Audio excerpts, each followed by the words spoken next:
Merry Christmas, everyone.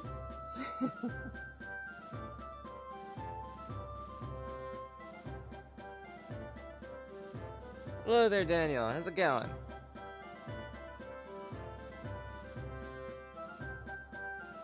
Tis Crimbus, and the only way I know how to celebrate Crimbus is with a derp game. So in this case, orange juice.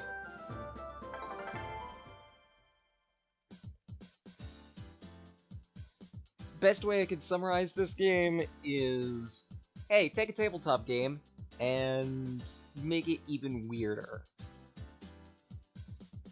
If I remember correctly... Actually, I thought there was a Christmas event. At this point, I'm just probably gonna hop in and out of servers, just because why not?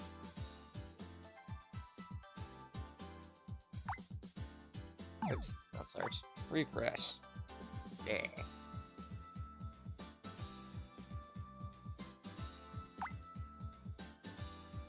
Currently public.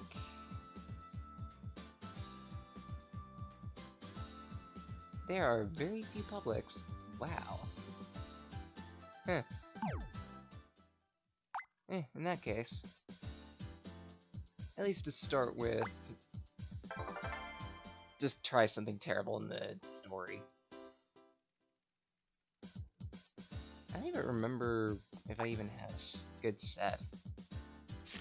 Probably not, but I just want to mess around at this point. Because Orange Juice is just kind of that game for me.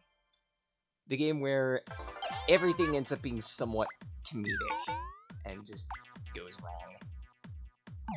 That's not bad. Yeah, actually. If I remember correctly, base game itself is like $10, but it usually goes on sale for absolute powder more often than not. Like, as in $2 or $3 if you're lucky. General premise is go around the board, collect stars, or beat up enemies. Every time you kill an enemy, you get a victory point. Defeat a player, you get 2 victory points. When you either reach certain levels of stars or victory points, you can drop it down at a base and bank that until you can get enough tokens for victory.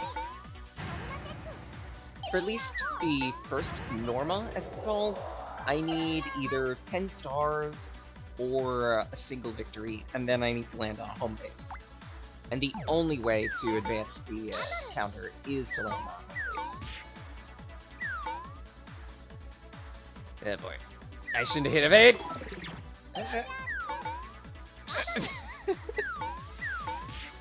It's been a while since I've played this game. Everything looks like it's happening at Mach speed, but, well, technically, that's because it is. It's at the highest speed possible, but that's mostly because at the lower speeds, games can take a good 40 minutes. At least at the faster one, it will take 15, 20 if you're good.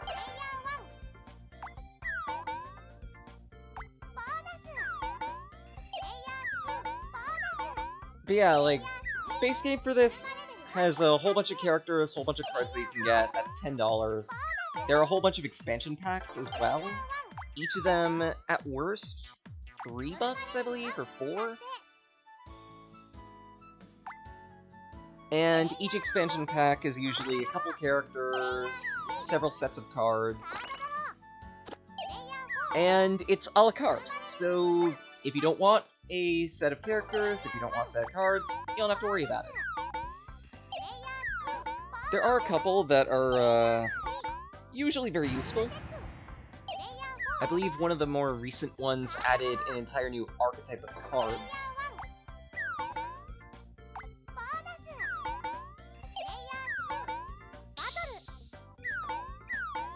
Because originally, there are only like 3 different types of cards. There are field cards, like the one that I currently have in my hand, nice present. Use it, draw 2 cards. Most cards usually have a star cost. Yellow stars are 5, green are 1. Ah, crap. Stars are money, essentially. Right, 3 different types of cards. There are field cards, which you can just use after paying a cost. There are trap cards, which you lay down and they trigger once an enemy lands on them. You can see them around the map, they spin. And lastly, there are battle cards, which can only be used when you actually have to fight someone. More often than not, you can only use a single card at a time, but certain character abilities and cards in general can allow you to use multiple. And part of the fun of this game is essentially that everything just devolves to chaos in all of 3 seconds. Depending on the map and the layouts and modifiers, everything can seem peaceful for a little while. Then suddenly, people start getting Normas left and right. People start getting victories left and right. And things especially come to a head once the boss comes out. Yeah, that's mostly because this is the fastest speed. Speed 4. More often than not, you'll end up finding games online that are at Speed 3 or Speed 4. More often than not, Speed 3, which is a little slower than this.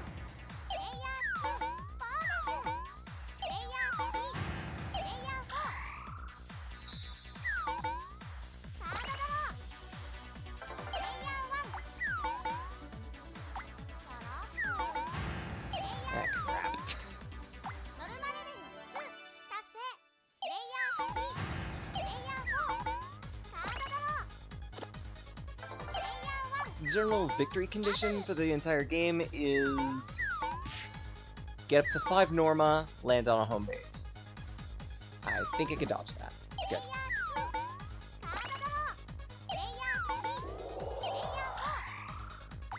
Ah, crap. Actually, technically I said 3, but there are 4 normally outside of the new gift cards. The 4th being Hypers. Hypers break the rules.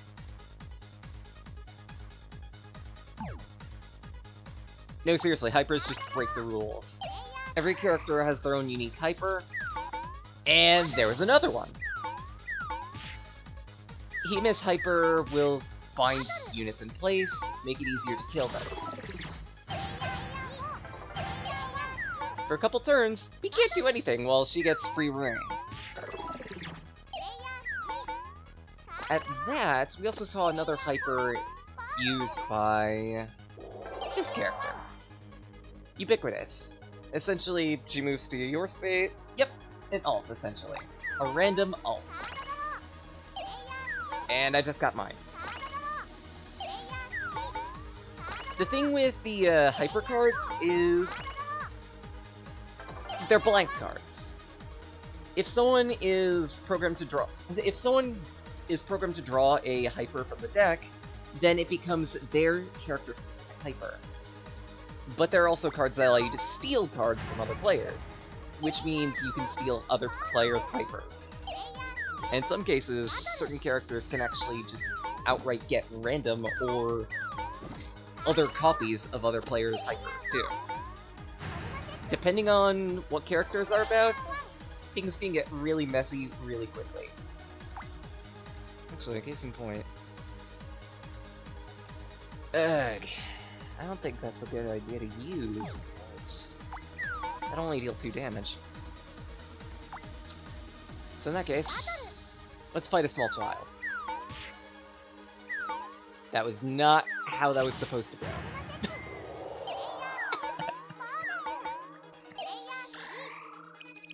Oh no, and Suguri's got her Hyper.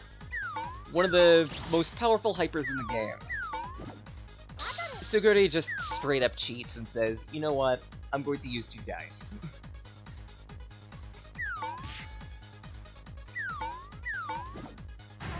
It only lasts for theoretically double damage. You could still get screwed over by the dice rolls, because those are pretty much complete random.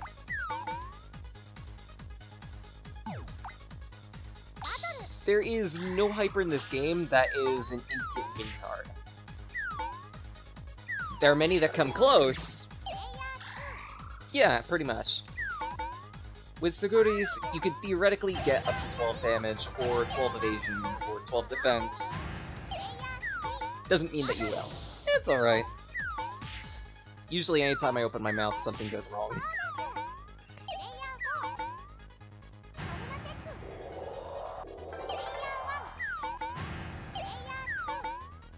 Yeah, battles are relatively simple.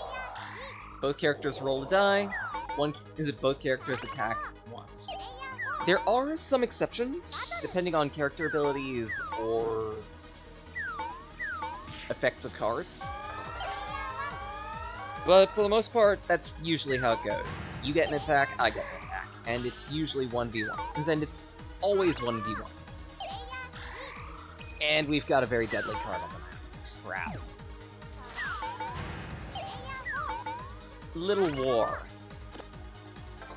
Little War is one of those cards that makes an exception to battles. Now, whenever someone gets into a fight, 2 turns are up. The 2 turns elapse, otherwise someone has to die in order for battle to end.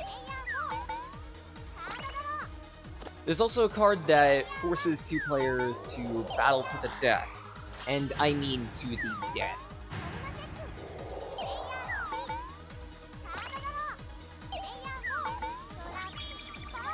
Ooh, pudding. Actually, I think I could use Big Rocket here. Time to use my hyper. With the character that I've got currently, Mark, her hyper costs more stars the higher my level is. I believe it's 5 times my Norma, so in this case it's 10. When used, I deal direct damage to a unit of my choosing, equal to my Norma. If it kills them, then I instantly gain victory points, even if I wasn't in battle. It's a very powerful Norma. Well, when you can get the right situations for it, and towards the mid to late game.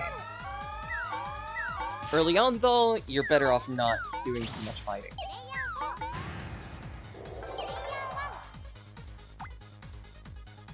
And I'm gonna need to get my Norma up, so... Oh my god. 3. 3!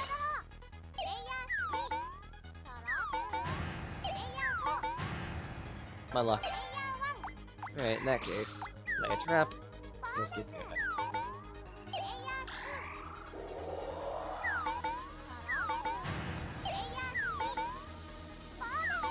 Alright, didn't really get to explain bosses. Essentially, when any character reaches 4 Norma, a boss will spawn. This boss enemy is usually very difficult, but it can earn you a lot of stars, and if you kill it, 3 victory points.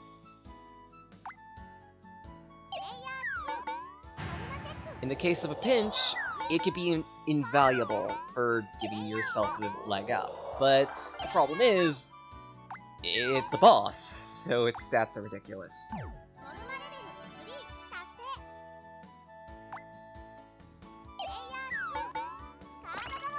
Yep. And you can technically land on any player's home base in order to fulfill a Norma. You just need to have that Norma selected and have the requisites for it.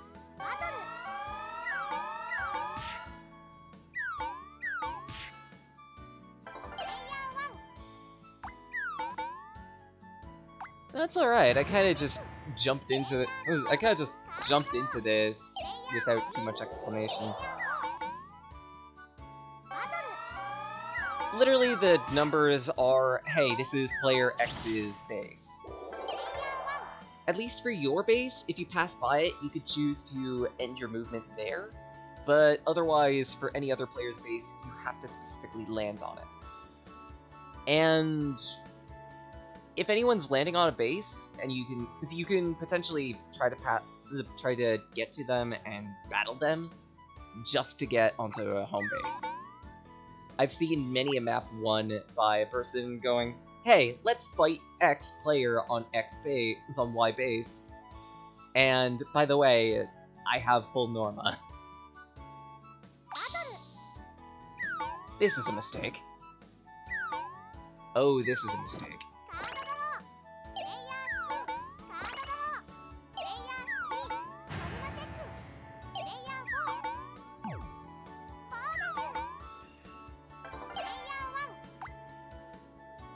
Let's see. No, I don't think I should be using that right now.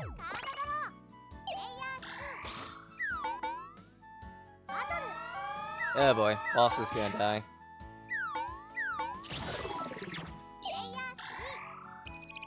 Okay, so at this point, since the boss is at 1 HP, it may be a mad dash to try and get that.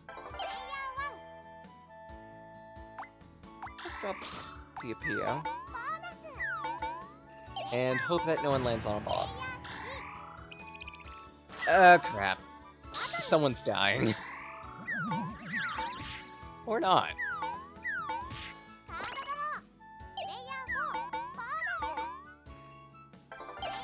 Explaining that turn quick, because that was a little weird. Maripopo used Reverse Attribute Field. By paying a cost, she reverses her stats. Maripopo normally has -1 to everything, but she has one of the highest health values in the game. So suddenly reversing it, Popo has +1 on everything, making it a while easier to survive Suguri's acceleration. At that, Suguri's stats were also reversed, so her attack power dropped, her evasion dropped, and her defense increased. Because, if I remember correctly, Reverse Attribute Field affects both players. Very gambly card, but if you can manage to have it, it's really great for turning a situation in your favor. Speaking of turning a situation in your favor... And speaking of turning a situation in your favor...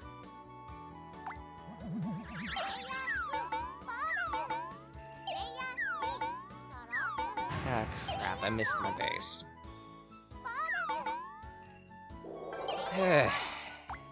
Kinda wish I went back, but oh well. I at least have enough stars to get my remaining Norma. I've essentially memorized all the checkpoints for Norma. If I remember correctly, the 0th Norma requires either 10 stars or a single victory. Either or, but past that, you actually have to select a Norma and fulfill that specific Norma. First Norma is 2 victories or 30 stars. Second is 50 or, I believe it was 4 or 5 victories. Third is 80 and 7 or 8 victories, one of the two. The current one I'm at is 120 stars, or I believe it was like 10 victories. And the last one is either 12 or 15. I want to say it was 12. Oh crap. This is gonna suck. No! Ugh.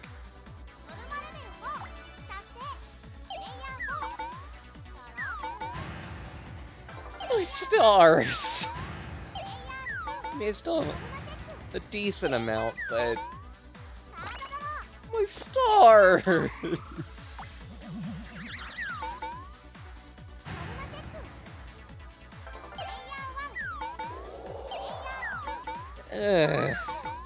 Oh well.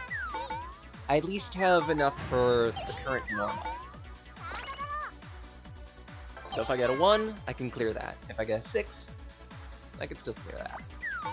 Actually, no, I need more. Yeah, I wouldn't be able to kill Popo. Leave her alone.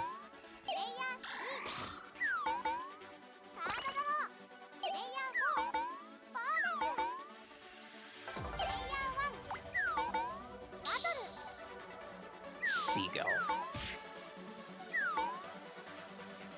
The Mafia strikes once again. Fuck! Fuck! The Mafia strikes once again. Ugh! I've had some of the most cancerous luck with seagulls in this game. You wouldn't think that they're difficult enemies, and yet they get so many moments where they just completely whip players out of luck.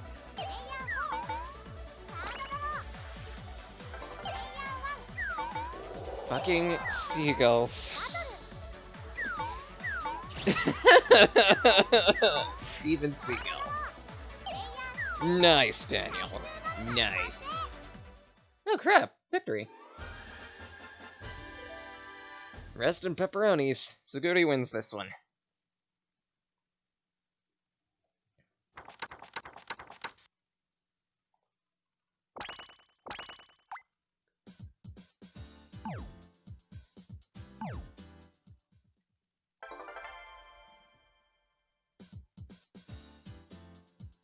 Well, for right now, at least.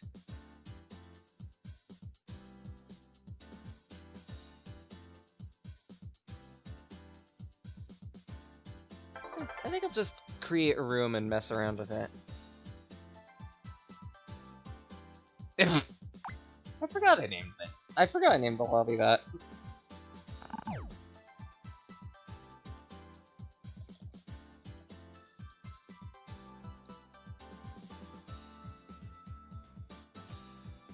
And drop it down to 3 speed, so it's a little more bearable to look at.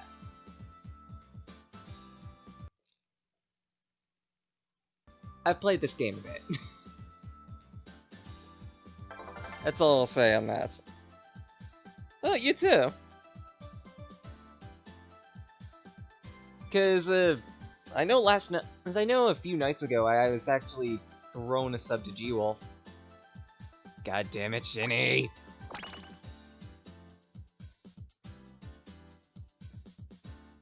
But yeah, there are a lot of characters. And again, if I remember correctly, maybe a third, if not half this cast is free. Of course, I'm going to be using one of the pit DLCs. I thought so, G-Wolf.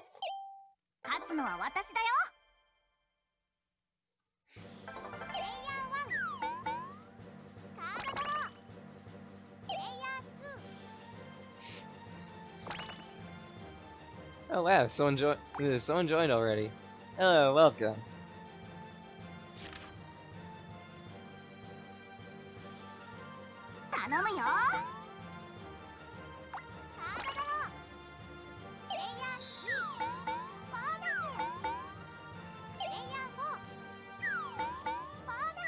Yeah, why not? I've been meaning to get back to looking at Sage video or Sage content and whatnot.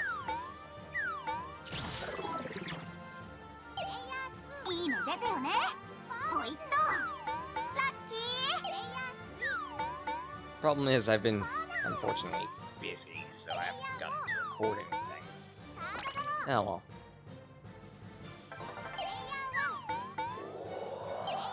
But yeah, this is the 3-speed. And, at least for me, it's a little on the slow side.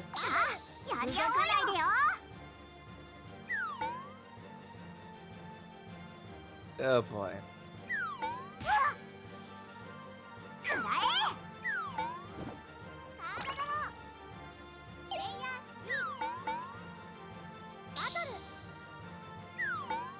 Maybe. I don't remember, because I don't know who Iru's voice actress is.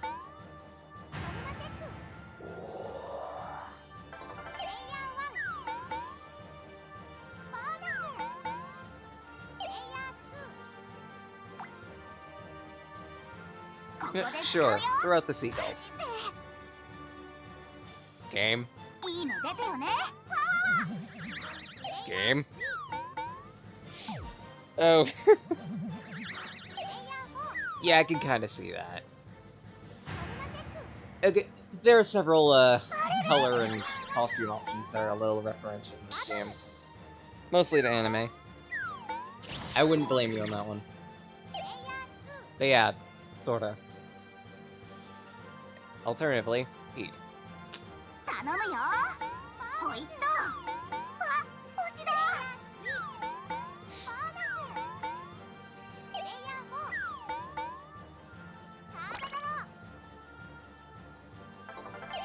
some point I gotta watch Lucky Star. Eh.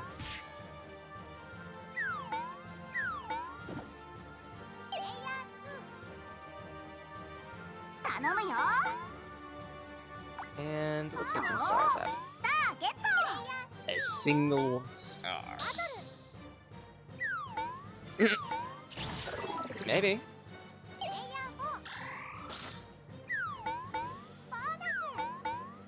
Up to you on that one.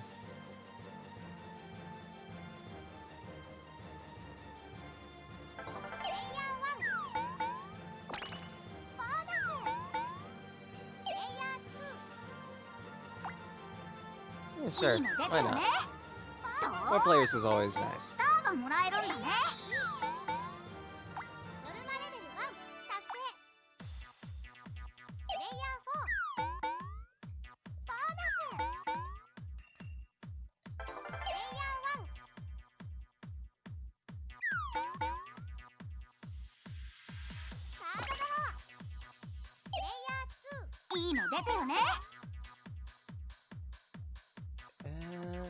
Do I have enough for Norma? Yes, I do. Good. That's not.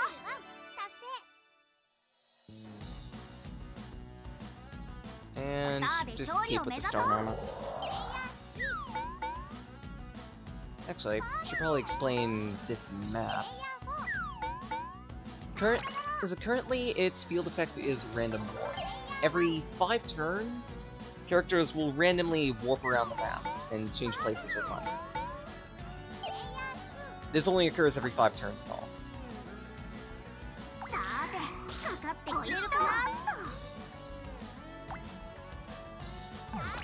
As for the character, oh no! Oh no!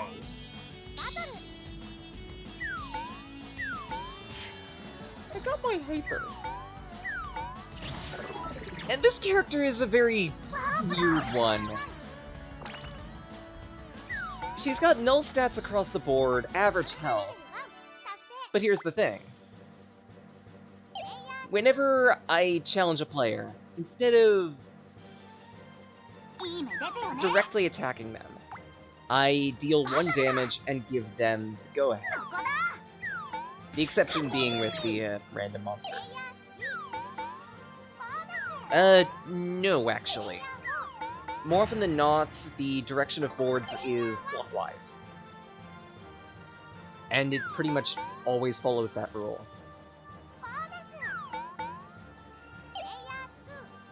There are exceptions for 1 or 2 maps, but for the most part, it's pretty much always clockwise. I have 2 hypers.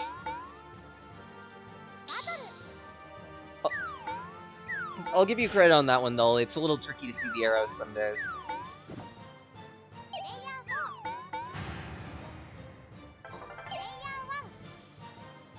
But yeah, whenever my current character challenges an opponent to battle, she instantly deals 1 damage to them, and lets them go first. This can lead to many situations where you can cherry tap an enemy to death.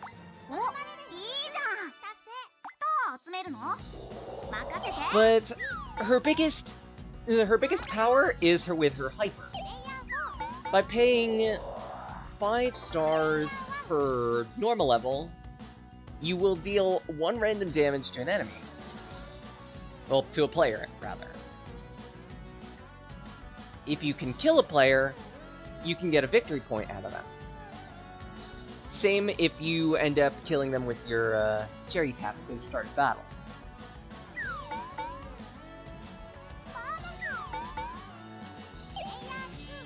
Iru is a bit of a complicated character in that respect. Because you can get into a whole bunch of situations where you can challenge a player like so, cherry tap them, and go, frick.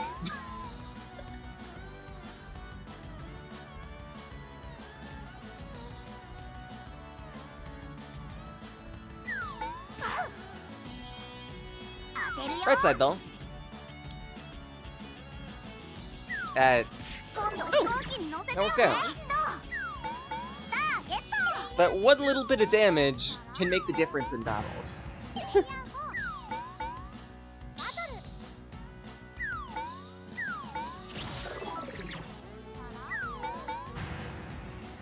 Unfortunately, the cherry tap only occurs if I initiate the battle. Otherwise, no such luck. I think I have enough for victory, Norma. But I need to run. That's not running! It's not running! I'm screwed! Okay, not. I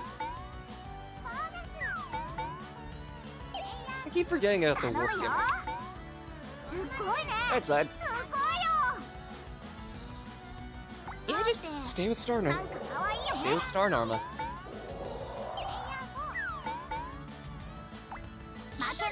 Ah, crap. Defend.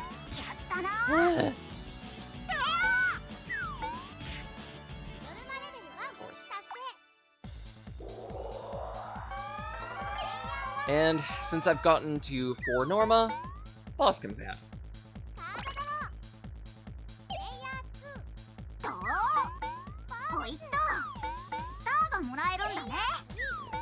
At this point, I'm just gonna hope that other players can get low enough that I can throw my hyper out. Ugh. That sucks. That sucks.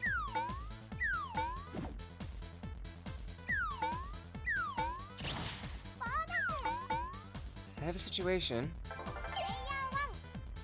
Potentially a good one. But it depends on whether I'm able to get up.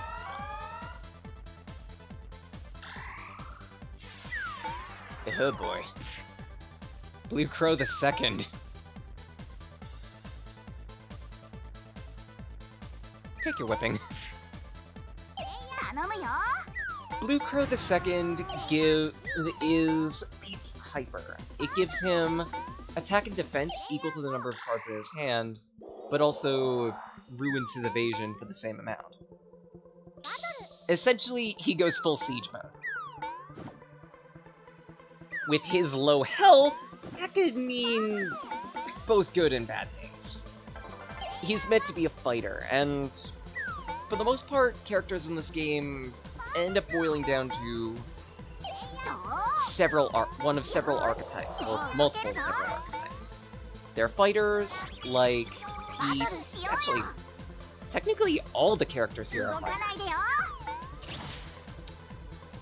Ooh, that's gonna hurt.